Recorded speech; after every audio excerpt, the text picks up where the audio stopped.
So, MOZA. Today we're going to be taking a little closer look at the brand that has started to take the sim racing scene by storm. With entry-level bundles starting at under £600 all the way up to 21 Nm strength direct drive wheelbases, they seem to provide something for everyone. So, why isn't it more popular yet?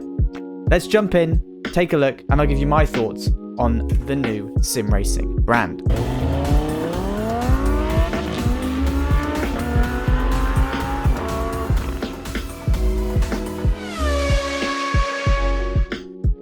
So, MOZA. I've been using their stuff for a while now, including their FSR Formula Wheel, which was sent out last week, and I love it. That said, public opinion still seems sour for many. Be it the made in China tax, the huge shipping fees, or simply the fact that there are other, more established brands in the space, some in the sim racing community still seem loath to make the switch. Let's take a closer look at MOZA and whether or not it should be bolted to your rig now. First of all, while the hardware has been sent out to us by MOZA, all of the review and thoughts held within this video and other videos is genuine.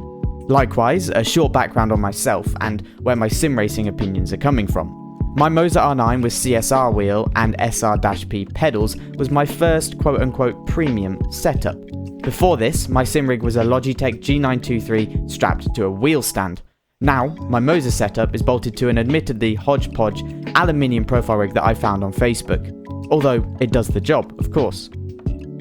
Now, those of you with advanced setups sporting SimuCube this and Husingveld that, naturally, the majority of MOZA's products won't be aimed at you. However, if you're like me and looking to make that first leap into force feedback, I think they're well worth a look at.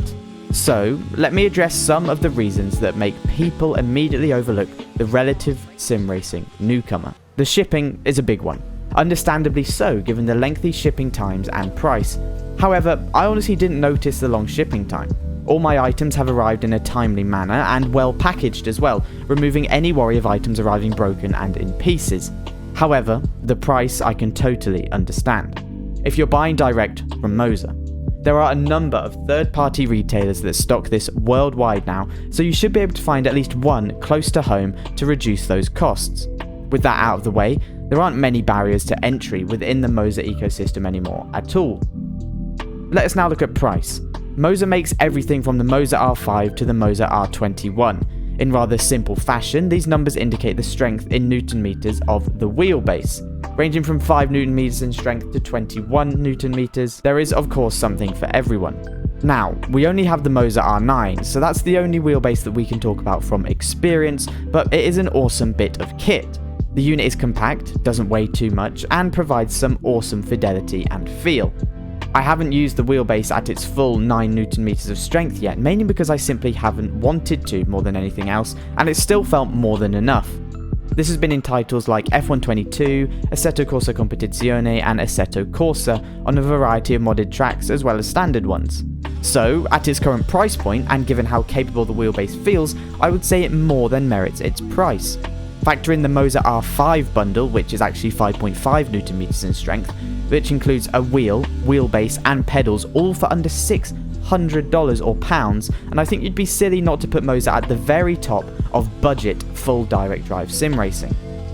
That said, for those looking to spend a little more, the option is there and the products continue to impress, at least in my opinion. We recently received the FSR Wheel, as you know, and it's been incredible to use.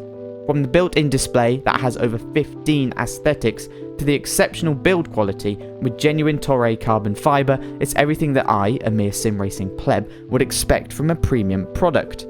The whole wheel is encased in aviation grade CNC'd aluminium and it feels like it too, all whilst remaining light and nimble. What about MOZA's proprietary products? And is the MOZA ecosystem closed off like a huge variety of other sim racing manufacturers?